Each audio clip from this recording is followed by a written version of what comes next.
Hello bakers எல்லாரும் எப்படி இருக்கீங்க? ஐ ஹோப் எல்லாரும் நல்லா இருப்பீங்கன்னு நினைக்கிறேன். பார்க்க ரொம்ப கலர்ஃபுல்லாக இருக்க இந்த கப் கேக் ரொம்ப ஈஸியாக ரொம்ப டேஸ்ட்டாக எப்படி செய்யுதுன்னு பார்க்கலாமா? ஒரு சிஸ்டர் வேறு கமெண்ட் பண்ணியிருந்தாங்க. ஸோ அவங்களுக்கும் இந்த வீடியோ ரொம்ப யூஸ்ஃபுல்லாக இருக்கும்னு நினைக்கிறேன். இது பார்க்க மட்டும் கலர்ஃபுல்லாக இருக்காது, சாப்பிடவும் ரொம்பவே டேஸ்டியாக இருக்கும். ஸோ இந்த கப் கேக் எப்படி செய்யுதுன்னு பார்க்கலாமா? வாங்க வீடியோக்குள்ளே போகலாம். இப்போ ஒரு பவுல் வந்து நான் எடுத்திருக்கேன். பவுலில் தண்ணி இல்லாமல் பார்த்துக்கோங்க. நல்லா வந்து டிஷ்யூ பேப்பர் வச்சு வைப் பண்ணி எடுத்துக்கோங்க.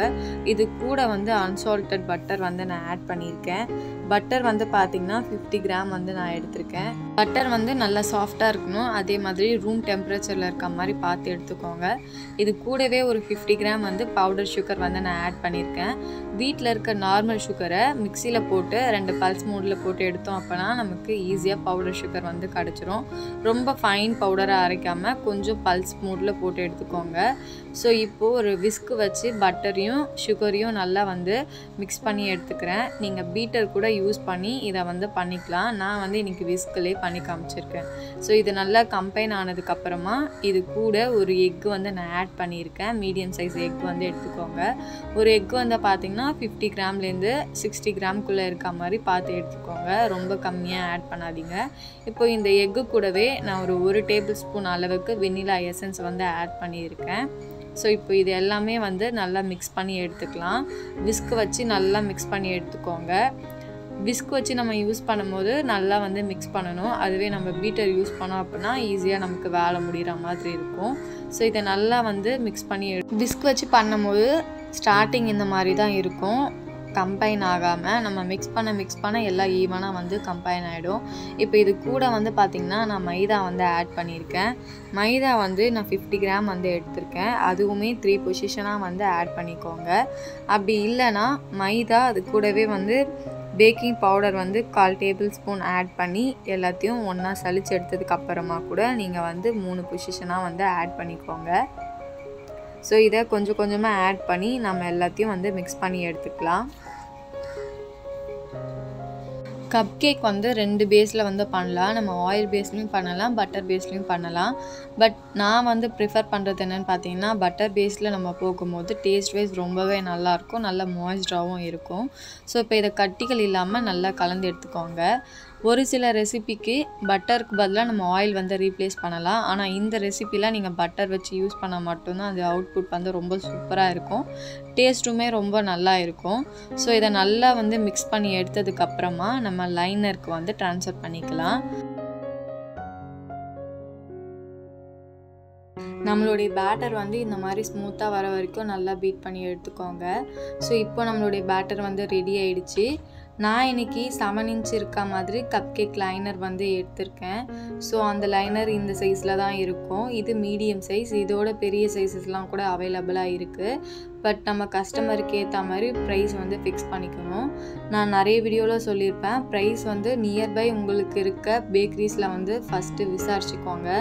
அதுக்கப்புறமா நீங்கள் வந்து ஒரு ரேட் வந்து ஃபிக்ஸ் பண்ணி கஸ்டமருக்கு வந்து கொடுக்கணும். இப்போ வந்து நான் இன்றைக்கி இந்த லைனரில் தான் பேக் பண்ணி காட்ட போகிறேன். ஸோ இது பேப்பர்ன்றதுனால நம்ம அப்படியே பேட்டரை ஊற்றி வச்சோம் அப்படின்னா சீக்கிரமாக வந்து சைடெல்லாம் ஒழுகிடும். நம்ம அதுக்காக இந்த மாதிரி கப் கேக் ட்ரேன்னு வந்து அவைலபிளாக இருக்கும் மார்க்கெட்டில்.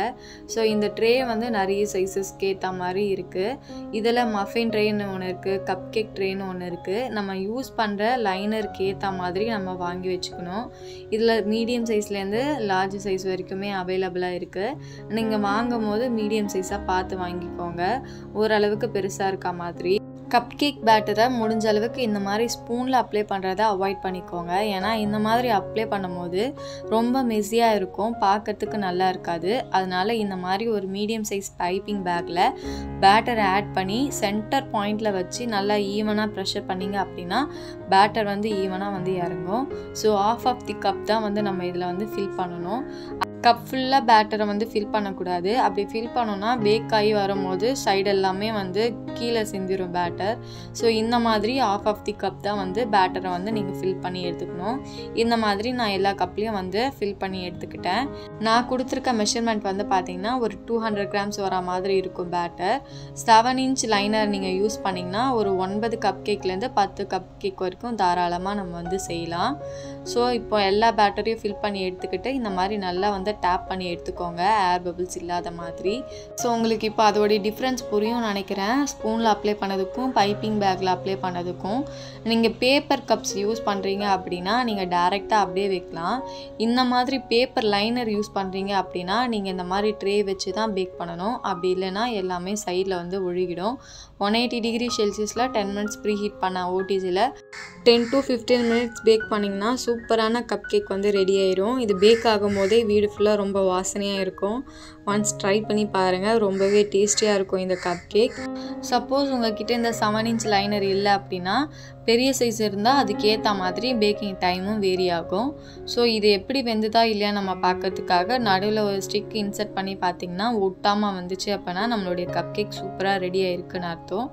இந்த பிளெயின் கப் கேக்கை நம்ம 10 rupeesலேருந்து 12 rupees வரைக்குமே சார்ஜ் பண்ணிக்கலாம். அதுவே ஃப்ராஸ்டிங் பண்ணி கொடுக்குறோம் அப்படின்னா ஃப்ளேவருக்கு ஏற்ற மாதிரி நீங்கள் வந்து சார்ஜ் பண்ணிக்கலாம்.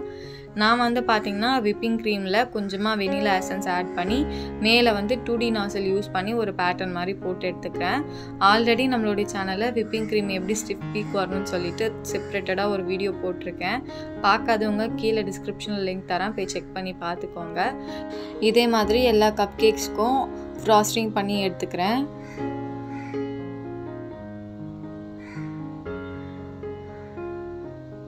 இப்போது ஃப்ராஸ்டிங் பண்ண எல்லா கப் கேக்ஸுமே நீட்டாக ஒரு பிளேட்டில் வந்து அரேஞ்ச் பண்ணி எடுத்துக்கோங்க.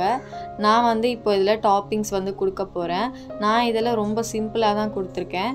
உங்கள் கஸ்டமருக்கு ஏற்ற மாதிரி நீங்கள் வந்து டாப்பிங்ஸ் வந்து ஆட் பண்ணிக்கலாம், ஸ்ப்ரிங்கிள்ஸ், சாக்கோ சிப்ஸ் இந்த மாதிரி சொல்லிவிட்டு. நான் இன்றைக்கி சுகர் பால்ஸ் தான் யூஸ் பண்ணியிருக்கேன். ஸோ நிறைய பேருக்கு வர டவுட்ஸ் என்னென்னா எந்த டெம்பரேச்சரில் ப்ரீஹீட் பண்ணணும், எந்த டெம்பரேச்சரில் பேக் பண்ணணும்னு சொல்லிட்டு கேட்குறீங்க. நீங்கள் எந்த டெம்பரேச்சரில் ப்ரீஹீட் பண்ணுறீங்களோ அதே டெம்பரேச்சரில் தான் பேக் பண்ணணும். 180 டிகிரி செல்சியஸில் ப்ரீஹீட் பண்ணிவிட்டு 160, 150 அந்த மாதிரி டெம்பரேச்சரில் பேக் பண்ணக்கூடாது. சேம் டெம்பரேச்சரில் தான் ப்ரீஹீட் பண்ணணும், சேம் டெம்பரேச்சரில் தான் பேக் பண்ணி எடுக்கணும். மோஸ்ட் ஆஃப் பேக்கிங்க்கு 180 டிகிரி செல்சியஸ் தான் நம்ம யூஸ் பண்ணுவோம்.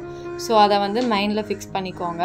இப்போது இதுக்கு மேலே வந்து பார்த்திங்கன்னா நான் சுகர் பால்ஸ் வந்து ஆட் பண்ணிக்கிட்டேன். இந்த வெண்ணிலா கப் கேக்கை பேஸாக வச்சு நீங்கள் ரசமலாய், பட்டர்ஸ்காட்ச், ஆரஞ்ச், பைனாப்பிள், அதுக்கப்புறம் ரோஸ் மில்க் இந்த மாதிரி நிறைய ஃப்ளேவரில் வந்து கப் கேக் வந்து கஸ்டமைஸ் பண்ணிக்கலாம். சப்போஸ் நீங்கள் ஃப்ராஸ்டிங் இல்லாமல் ப்ளெயினாக சப்ளை பண்ணுறீங்க அப்படின்னா உங்களுடைய கப் கேக் மேல் லேயரை வந்து தொட்டு பாருங்கள். இன்கேஸ் அது லைட்டாக பிசு பிசுன்னு இருக்க மாதிரி இருந்ததுன்னா அப்பரோட ஒரு 5 minutes வரைக்கும் ஆன் பண்ணி பேக் பண்ணி எடுத்திங்கன்னா அந்த இஷ்யூ வந்து சால்வ் ஆகிடும். ஸோ இதை நிறைய கப் கேக் பண்ணும் போது வரும். ஸோ நோ ப்ராப்ளம், நீங்கள் இந்த டிப்பை வந்து ஃபாலோ பண்ணி பாருங்கள், ரொம்பவே சூப்பராக இருக்கும். ஸோ பல்க் ஆர்டர்ஸ்க்கும் அது ரொம்பவே யூஸ்ஃபுல்லாக இருக்கும். நம்மளுடைய கப் கேக் வந்து ரொம்பவே சூப்பராக ரெடி ஆகிடுச்சு, பார்க்கவும் ரொம்ப கலர்ஃபுல்லாக இருக்குது. இந்த வீடியோ வந்து உங்களுக்கு பிடிச்சிருக்கும்னு நினைக்கிறேன். மறக்காமல் உங்கள் வீட்டில் ட்ரை பண்ணி பார்த்துட்டு அவுட்புட் எப்படி வந்துச்சுன்னு சொல்லிட்டு மறக்காமல் கமெண்ட் செக்ஷனில் வந்து ஷேர் பண்ணுங்கள். டீட்டெயில்டாக எப்படி கப் கேக் பண்ணலான்னு சொல்லிட்டு சொல்லியிருப்பேன். பிகினராக இருந்தாலுமே உங்களுக்குமே ரொம்ப ஈஸியாக புரிகிற வேல தான் நான் வந்து எக்ஸ்பிளைன் பண்ணியிருக்கேன். இன்கேஸ் ஏதாச்சும் டவுட்ஸ் இருந்தனாலும் மறக்காமல் அதையுமே கமெண்ட் பண்ணுங்கள். ரொம்ப கலர்ஃபுல்லாக இருக்குது இந்த கப் கேக்கை சாப்பிட்டு நல்லா என்ஜாய் பண்ணுங்கள். பாய், தேங்க்யூ ஃபார் வாட்சிங்.